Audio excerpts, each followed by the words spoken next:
Hello दोस्तों, आज हम स्टार्ट करते हैं बिहार बोर्ड कक्षा 11 की। अभी जस्ट सितंबर माह में जो मासिक परीक्षा हुई थी होम साइंस की, उसका ऑब्जेक्टिव क्वेश्चन सॉल्व कराने चल रहे हैं। वीडियो को आप शुरू से अंत तक देखिएगा। यदि उसमें कोई डाउट होता है तो आप कमेंट करके पूछ सकते हैं। तो चलिए स्टार्ट करते हैं। पहला क्वेश्चन क्या है? मानव शरीर में पाचन कहाँ से प्रारंभ होता है? इसमें पहला ऑप्शन क्या दिया है? बड़ी आंत, दूसरा ऑप्शन ग्रास नली, और तीसरा ऑप्शन मुंह, और चौथा ऑप्शन अमाशय। तो आप इसमें गेस कीजिए कि सही ऑप्शन कौन सा जाएगा। तो इसका सही ऑप्शन क्या है? सी, यानी मुंह। यानी जब हम भोजन को ग्रहण करते हैं तो हमारे मुंह में जो कार्बोहाइड्रेट लेते हैं तो सबसे पहले कार्बोहाइड्रेट स्टार्च के रूप में टूटना शुरू होता है। इसलिए मानव शरीर में पाचन क्रिया कहाँ से आरंभ हो जाती है? मुंह से। यानी इसका करेक्ट ऑप्शन है सी। ओके, अब दूसरा क्वेश्चन हम देखते हैं। दूसरा क्वेश्चन क्या पूछ रहा है? मनुष्य के लार में कौन सा एंजाइम पाया जाता है? Option A renin, option B ptyalin, option C glucose, option D इनमें से सभी।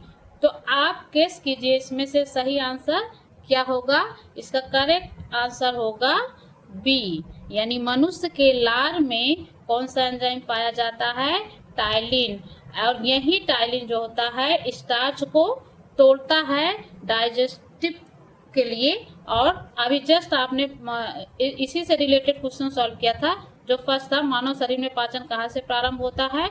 मुंह से प्रारंभ होता है, लेकिन उसको स्टार्च को तोड़ने में और से फिर अमाशय तक पहुंचाने का कार्य किसके माध्यम से होता है? टाइलिन। टाइलिन जो एंजाइम होता है ये स्टार्च को पचाने में सहायक होता है। चलिए नेक्स्ट क्वेश्चन देखते हैं क्या है। नंबर 3 क्या कह रहा है कि निम्नलिखित में से कौन बड़ी आंत का भाग नहीं है? ए ऑप्शन क्या कह रहा है? यकृत, बी ऑप्शन मलाशय, सी ऑप्शन आंद्रांत, और डी ऑप्शन कोलन। यानी इनमें से कौन सा ऑप्शन करेक्ट है जो बड़ी आंत का भाग नहीं है? तो इसका करेक्ट ऑप्शन क्या होगा? ए, यानी लीवर। यकृत जो होता है ये अमाशय का यानी आंत का भाग नहीं होता है। आंत का भाग क्या है?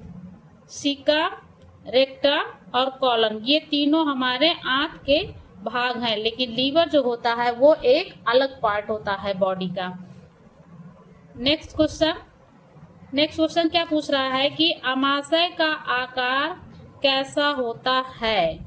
ऑप्शन ए लंबा, ऑप्शन बी जे आकार की थैली, ऑप्शन सी खोखला, ऑप्शन डी गोल। तो आप इसमें से सही ऑप्शन सिलेक्ट करना है। तो इसका सही राइट आंसर क्या होगा?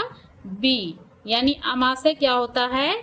जे आकार की थैली होता है। आपको हम फिगर बना के दिखा रहे हैं। इससे क्या होगा कि आप कभी भूलेंगे नहीं। हमारा अमाशय कैसे होता है? कुछ इस टाइप का होता है, ऐसे। तो अगर आप इसको उल्टा करके देखिएगा तब ये कैसे लगेगा? जे आकार का। इसी को उल्टा करके देखिए शेप में, तो हमारा अमाशय का आकार कैसा होता है? जे आकार की थैली जैसा होता है। नेक्स्ट क्या पूछ रहा है? अग्नाशय से निकलने वाले रस को क्या कहते हैं? ऑप्शन ए पित्त, ऑप्शन बी लार, ऑप्शन सी अग्नाशय रस, ऑप्शन डी इनमें से कोई नहीं। तो अग्नाशय से निकलने वाले रस को हम क्या कहते हैं? ऑप्शन नंबर इसमें से कौन सा सही होगा?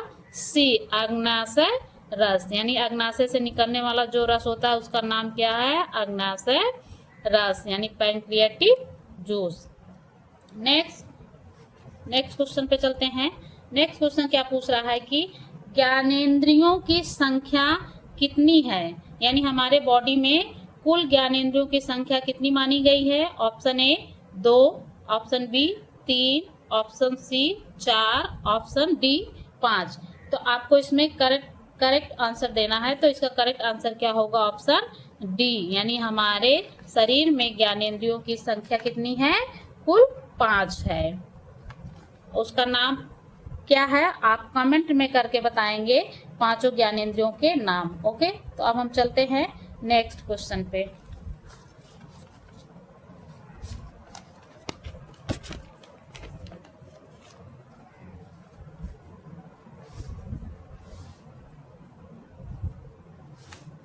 हमारा नेक्स्ट क्वेश्चन है क्वेश्चन नंबर 7।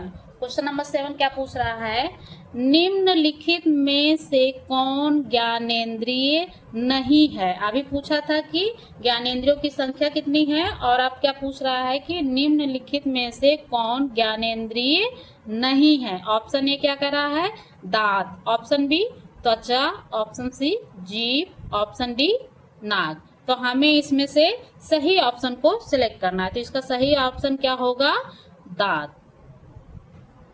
ओके, अब चलते हैं नेक्स्ट क्वेश्चन पे। नेक्स्ट क्वेश्चन पूछ रहा है कि कार्निया उपस्थित होता है। ऑप्शन ए कान में, ऑप्शन बी आंख में, ऑप्शन सी नाक में, ऑप्शन डी आमाशय में। तो कार्निया कहाँ पे उपस्थित होता है, किस पार्ट में। ऑप्शन इसमें कौन सा सही जाएगा, ऑप्शन नंबर बी, यानी कॉर्निया किस पार्ट का भाग होता है, हमारी आंख का भाग होता है। और एक क्वेश्चन आपसे पूछते हैं, आप कमेंट में इसका रिप्लाई दीजिएगा कि आंख का कौन सा पार्ट दान किया जाता है, यानी हम अपनी आंख का ऐसा कौन सा पार्ट दान कर सकते हैं जो दूसरों के आंखों में यूजफुल हो सकता है, या उसके आंख में कोई प्रॉब्लम है तो उसमें हेल्पफुल होगा। चलिए नेक्स्ट क्वेश्चन पे चलते हैं। क्वेश्चन नंबर 9, निम्नलिखित में से कौन पाचन तंत्र का अंग नहीं है।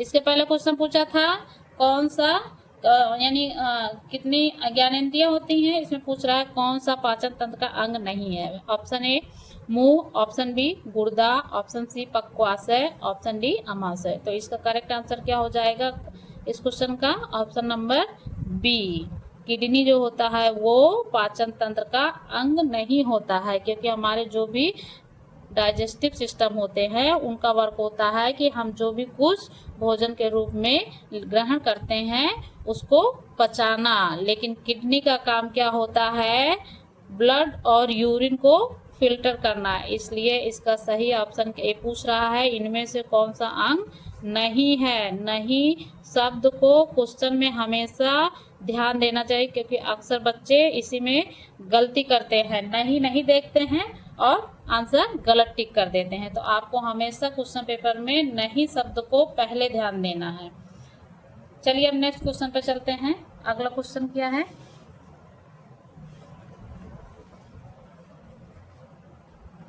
अगला क्वेश्चन पूछ रहा है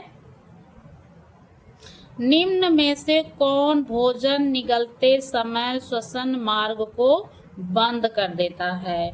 ऑप्शन ए श्वसनी, option B epiglottis, option C श्वासनली, ऑप्शन डी कंठ। इनमें से कौन सा ऑप्शन सही है, तो इसका सही ऑप्शन है बी एपिग्लॉटिस। एपिग्लॉटिस का कार्य होता है जब हम भोजन ग्रहण करते हैं तो उस समय श्वसन मार्ग को बंद कर देता है, और जब हम श्वास लेते हैं तो उस समय भोजन नली को बंद कर देता है। दोनों को ओपन करने और क्लोज करने का काम कौन करता है, हमारा एपिग्लॉटिस करता है। तो इसका सही आंसर भी क्या हो जाएगा, बी एपिग्लॉटिस। अब चलते हैं हम नेक्स्ट क्वेश्चन पे। नेक्स्ट क्वेश्चन क्या है, बच्चों में अस्थायी दांतों की संख्या कितनी होती है।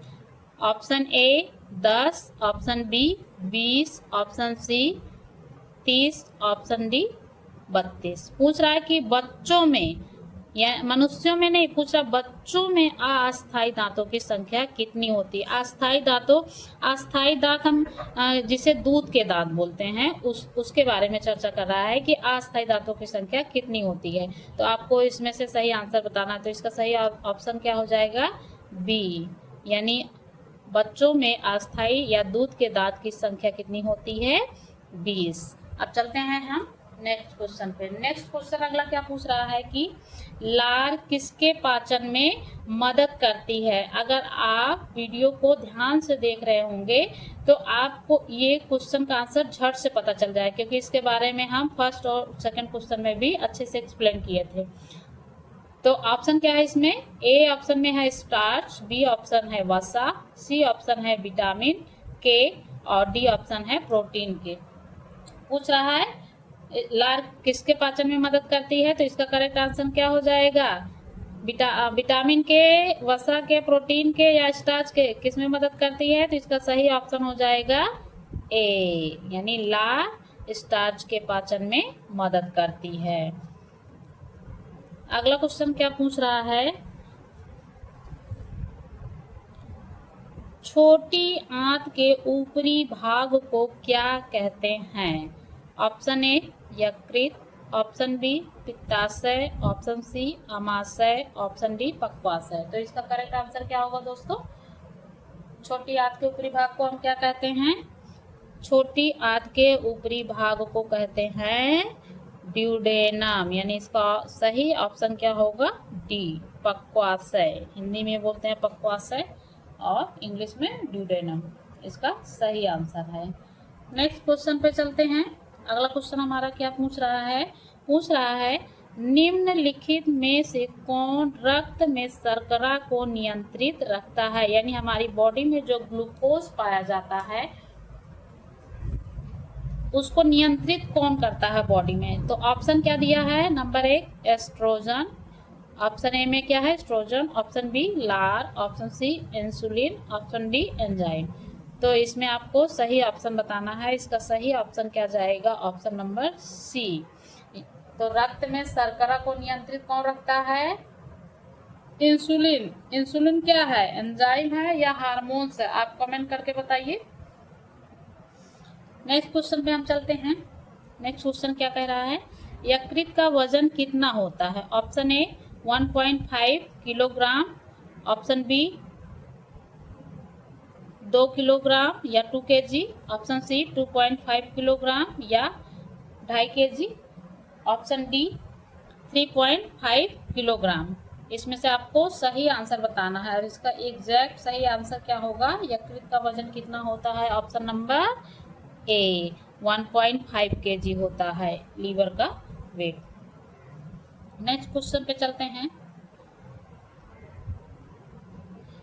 अगला क्वेश्चन क्या कह रहा है कि जीभ के अगले भाग से किस स्वाद की अनुभूति होती है? ऑप्शन ए मीठा, ऑप्शन बी खट्टा, ऑप्शन सी तीखा, ऑप्शन डी कड़वा। तो आपको इसमें से सही ऑप्शन बताना है कि जीभ के अगले भाग से किस स्वाद की अनुभूति होती है।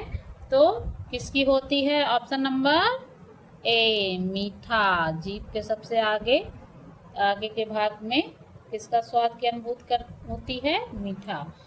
अगले क्वेश्चन पे हम चलते हैं। अगला क्वेश्चन हमारा क्या है? अगला क्वेश्चन पूछ रहा है त्वचा के ऊपरी परत को क्या कहते हैं? ऑप्शन ए बाह्य त्वचा, ऑप्शन बी अंतः त्वचा, ऑप्शन सी श्वेत नलिका, ऑप्शन डी चर्म ग्रंथियां। तो इनमें से सही आंसर क्या होगा? आप गेस कीजिए। इसका सही आंसर क्या होगा? ऊपरी परत की बात कर रहा है। तो हमारे त्वचा के ऊपरी परत को हम क्या कहते हैं? एपिडर्मिस। क्या बोलते हैं? एपिडर्मिस। एपिडर्मिस मीन्स बाह्य त्वचा, ऊपरी परत यानी एपिडर्मिस बाह्य त्वचा। अब चलते हैं नेक्स्ट क्वेश्चन पे। नेक्स्ट क्वेश्चन क्या पूछ रहा है? नेक्स्ट क्वेश्चन हमारा पूछ रहा है कि भोजन के अधिकांश भाग का पाचन एवं अवशोषण होता है, कहाँ होता है? ऑप्शन ए बड़ी आंत में, ऑप्शन बी छोटी आंत में, ऑप्शन सी अमाशय में, ऑप्शन डी गुर्दा में। तो भोजन का अधिकांश भाग पाचन एवं अवशोषण कहाँ होता है? Option number B. किसमें होता है? छोटी आंत में। अब चलते हैं नेक्स्ट क्वेश्चन की ओर। हमारा अगला क्वेश्चन क्या है? अगला क्वेश्चन है हमारा मानव शरीर की सबसे बड़ी ग्रंथि कौन सी है? ऑप्शन ए गुर्दा, ऑप्शन बी अमाशय, ऑप्शन सी यकृत, ऑप्शन डी अग्नाशय। तो हमारे शरीर की जो सबसे बड़ी ग्रंथि होती है वो कौन सी होती है? कौन सा ऑप्शन इसमें से सही जाएगा? सबसे बड़ी ग्रंथि मानी जाती है ऑप्शन नंबर सी, यकृत। कौन सी होती है? यकृत। अब चलते हैं नेक्स्ट क्वेश्चन की ओर। अगला क्वेश्चन क्या पूछ रहा है? निम्नलिखित में से भोजन को पचाने के लिए किसकी आवश्यकता होती है? ऑप्शन ए हवा, option B enzyme, option C पानी, ऑप्शन डी खनिज लवण। तो इसका सही आंसर क्या होगा? भोजन को पचाने के लिए किसकी आवश्यकता होती है? Option number B enzyme. किसकी आवश्यकता होती है? एंजाइम। अब चलते हैं नेक्स्ट क्वेश्चन की ओर। अगला क्वेश्चन क्या पूछ रहा है? प्राथमिक दांतों को कहा जाता है। ये क्वेश्चन का भी आंसर आप बता सकते हैं अगर आप वीडियो को ध्यान से देख रहे हैं, क्योंकि इसके बारे में भी हम इसके पहले जो क्वेश्चन आया था दांत से रिलेटेड उसमें हमने थोड़ा बहुत एक्सप्लेन कर दिया है। तो आप गेस कीजिए इसमें से कौन सा ऑप्शन होगा। प्राथमिक दांतों को कहा जाता है ऑप्शन ए शिशु के दांत, ऑप्शन बी दूध के दांत, ऑप्शन सी अस्थायी दांत और ऑप्शन डी इनमें से सही। आप बताइए इनमें से कौन सा आंसर सही होगा। अगर आप जरा सा भी वीडियो को ध्यान से देखे होंगे तो आप इसका सही आंसर खुद से बता सकते हैं। चलिए हम बता देते हैं। प्राथमिक दांतों को क्या कहा जाता है? इसमें से सभी, इसमें से ऑप्शन नंबर डी जाएगा, इनमें से सभी, क्योंकि प्राथमिक दांत जो होते हैं वो शिशुओं में ही निकलते हैं, क्योंकि शिशु का जो सबसे पहले दांत निकलता है उसी को प्राथमिक कहते हैं, उसी को अस्थायी भी कहते हैं और उसी को दूध के दांत भी कहा जाता है। क्योंकि अस्थायी दांतों की संख्या कितनी होती है? अब इसके पहले क्वेश्चन आया था जस्ट, हमने आपको बताया कि अस्थायी के दांत को ही दूध के दांत कहते हैं और यहीं पे उसी क्वेश्चन को जस्ट थोड़ा सा चेंज करके पूछा है कि प्राथमिक दांतों को कहा जाता है। तो आप जरा सा भी अगर दिमाग लगाएंगे तो जस्ट फट से इसका आंसर पकड़ लेंगे, इसमें जरा सा भी कंफ्यूजन नहीं होगा आपको। ठीक, तो इनमें से सभी शिशु के दांत, दूध के दांत, अस्थायी दांत, इन तीनों को ही प्राथमिक दांत कहा जाता है। आप कमेंट करके बताइए कि शिशुओं में जो प्राथमिक दांत जो सबसे पहले दांत निकलता है वो उसको निकलने का मंथ क्या होता है, यानी किस महीने में निकलता है। ऑप्शन हम दे रहे हैं 2 मंथ में, 6 मंथ में, 8 मंथ में या इनमें से कोई नहीं। आप इसको ऑप्शन में बताइएगा कि किस माह में शिशु के प्रथम दांत निकलते हैं। चलते हैं हम नेक्स्ट क्वेश्चन पे। अगला क्वेश्चन हमारा क्या है? अगला क्वेश्चन है त्वचा पर सूर्य का प्रकाश पड़ने से कौन से विटामिन का निर्माण होता है? Option A vitamin A, option B vitamin B, option C vitamin C, option D vitamin D. तो हमारी त्वचा पर जब सूर्य का प्रकाश पड़ता है तो उसमें कौन सी विटामिन का निर्माण होता है? इसका करेक्ट ऑप्शन क्या होगा? Option number D. Option number D, और निर्माण भी किसका हो रहा है? Vitamin D. ओके, अब चलते हैं नेक्स्ट क्वेश्चन की ओर। अगला क्वेश्चन हमारा क्या है? कान में ध्वनि उत्पन्न करने का कार्य होता है। ऑप्शन ए आवाज द्वारा, ऑप्शन बी स्वर द्वारा, ऑप्शन सी व्यंजन द्वारा, ऑप्शन डी कंपन द्वारा। तो कान में ध्वनि किसके द्वारा उत्पन्न होती है? इसका सही करेक्ट ऑप्शन कौन सा है? ऑप्शन नंबर डी, कंपन द्वारा, यानी वाइब्रेशन के माध्यम से ही हमारे कानों में ध्वनि उत्पन्न होती है, जिसके माध्यम से हम समझ पाते हैं कि जो कौन सी आवाज या किस प्रकार की आवाज आ रही है। चलते हैं नेक्स्ट क्वेश्चन पे। अगला क्वेश्चन हमारा क्या है? जीभ का मुख्य कार्य है। जीभ का मुख्य कार्य क्या होता है? ऑप्शन ए भोजन को पचाना, ऑप्शन बी भोजन को चबाना, ऑप्शन सी भोजन को इधर उधर घुमाना, ऑप्शन डी भोजन को निगलना।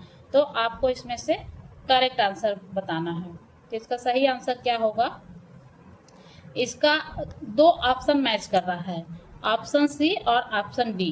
ज़्यादातर लोग इसको ऑप्शन सी बताएंगे कि भोजन को इधर उधर घुमाना। जीभ, क्योंकि जीभ का कार्य होता है भोजन को इधर उधर घुमाना। वो जब आप मुंह में कोई भी चीज़ लेते हैं भोजन के रूप में तो जीभ ही भोजन को इधर उधर घुमाती है, जिससे आप दांतों से भोजन को चबा पाते हैं। लेकिन पूर्ण रूप से जो जीभ का कार्य होता है वो होता है भोजन को निगलना, यानी अगर जीभ हेल्प नहीं करेगी तो भोजन अंदर ग्रास नली में नहीं जाएगा, इसलिए इसका सही ऑप्शन होगा ऑप्शन नंबर डी। जीभ का मुख्य कार्य क्या हो जाए, पूछ रहा है मुख्य कार्य। इसका भोजन को इधर उधर घुमाना ये भी जीभ का ही कार्य है, लेकिन पूछ रहा है मुख्य कार्य क्या है। तो हमें क्वेश्चन को ध्यान से पढ़ना है, तभी हम सही ऑप्शन पकड़ पाएंगे। क्योंकि कभी कभी क्या होता है, क्वेश्चन ऐसे होते हैं कि जिनमें लगभग में 2 या 3 ऑप्शन मैच करते हैं लगभग, लेकिन हमको लगभग के साथ मुख्य और मुख्य शब्द अगर आ रहा है या नहीं आ रहा है नहीं, इन सब चीज़ों को बहुत ध्यान देना है। क्योंकि यही छोटी छोटी मिस्टेक ही आगे चल के बहुत बड़ी मिस्टेक बनती हैं, जो हमें कंपटीशन में 1-2 नंबर से पीछे कर देती हैं। ठीक, इसको आप ध्यान दीजिएगा। अगले क्वेश्चन पे हम चलते हैं। हमारा अगला क्वेश्चन क्या है, अगला क्वेश्चन है घ्राण कौन सा अंग है। पूछ रहा है घ्राण अंग कौन सा है या घ्राण कौन सा अंग है। तो घ्राण अंग कौन सा है, जिसको आप बोलते हैं which is the olfactory organs, यानी ऑल्फैक्टरी ऑर्गन्स इनमें से कौन सा है।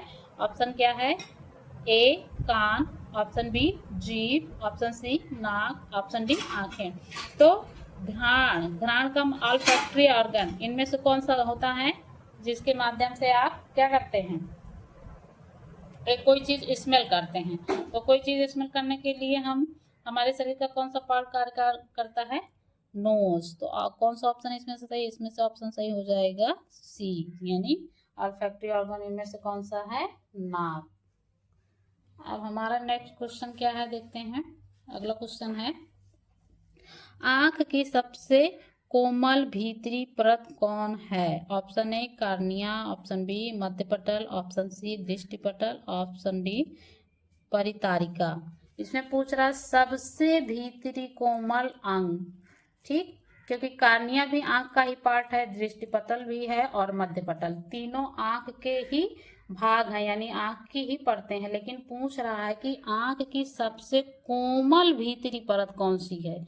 तो इसमें से सही ऑप्शन कौन सा जाएगा, इसका सही और करेक्ट आंसर है ऑप्शन नंबर सी दृष्टिपटल, रेटिना।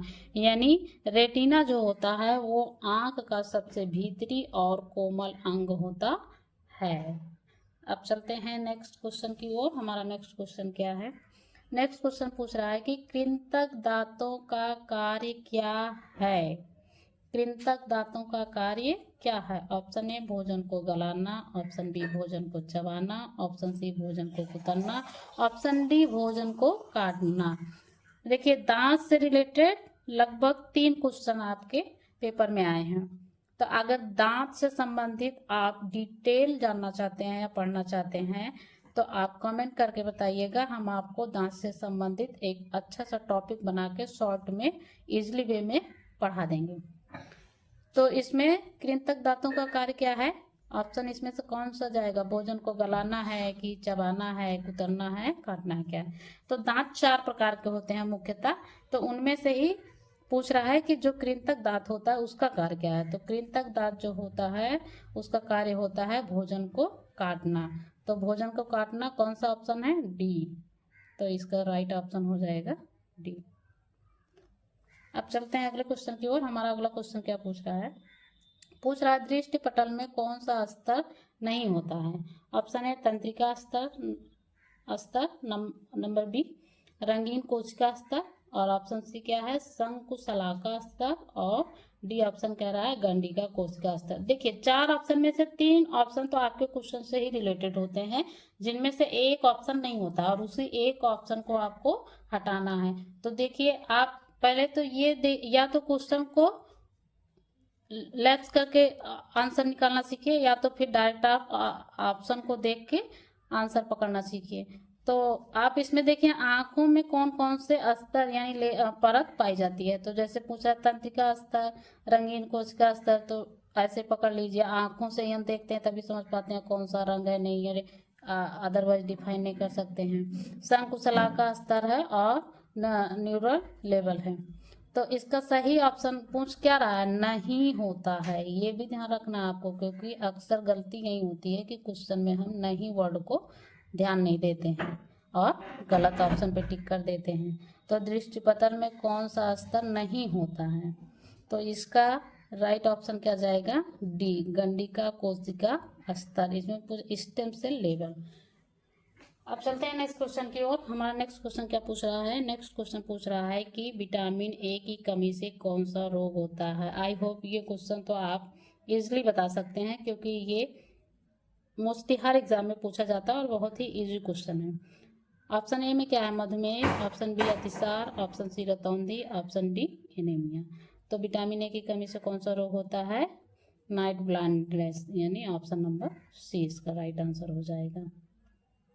आप हमको कमेंट करके बताइए कि कौन से पोषक तत्व ऐसे हैं या कौन से भोज्य पदार्थों को लेने से विटामिन ए की प्राप्ति होती है, या क्या विटामिन ए भोज्य पदार्थों में पाया जाता है या नहीं। आप कमेंट करके बताइए। अगले क्वेश्चन पे चलते हैं और अगला क्वेश्चन हमारा क्या है? लास्ट क्वेश्चन है, निम्नलिखित में से कौन सा तत्व दांतों में पाया जाता है? Option A calcium, option B protein, option C carbohydrate, option D वसा। तो आपको इनमें से बताना है कि कौन सा तत्व ऐसा है जो दांतों में पाया जाता है। तो कार्बोहाइड्रेट तो हम अनाजों से प्राप्त करते हैं, और प्रोटीन दालों से प्राप्त होता है, वसा किसी आयली चीज़ को खाने से प्राप्त होता है। तो 3 ऑप्शन को आप लेफ्ट कर दीजिए, तो बचा क्या? कैल्शियम। कैल्शियम किस में पाया जाता है? दांतों में। ठीक, तो guys, Bihar board class 11 home science का ये मासिक परीक्षा का ऑब्जेक्टिव था, जिसमें से 30 क्वेश्चन ऑब्जेक्टिव पूछा जाता है। हमने आपको 30 क्वेश्चन सॉल्व कराए हैं, और कहीं पे कोई भी डाउट हो तो आप कमेंट करके पूछ सकते हैं, और कोई भी टॉपिक से रिलेटेड आप डिटेल पढ़ना चाहते हैं तो आप कमेंट कीजिए। हम उस टॉपिक पे वीडियो बना के आपको अच्छे से इजी वे में एक्सप्लेन करके समझाएंगे। आज के लिए बस इतना ही।